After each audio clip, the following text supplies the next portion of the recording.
SSS Salary Loan Disbursement using Cebuana Lhuillier ATM 24K. So to be able to do this, go to the SSS website and click on My SSS. Log in with your username and password. If you don't have an account, register using your SSS number and details.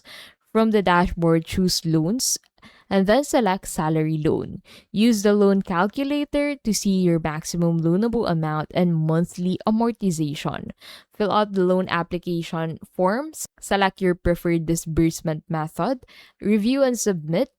Note the reference and application number and save any confirmation message or email.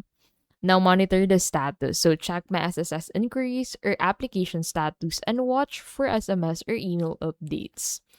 And that is how you can basically disburse your SSS salary loan using Cebuana Lhuillier ATM 24K.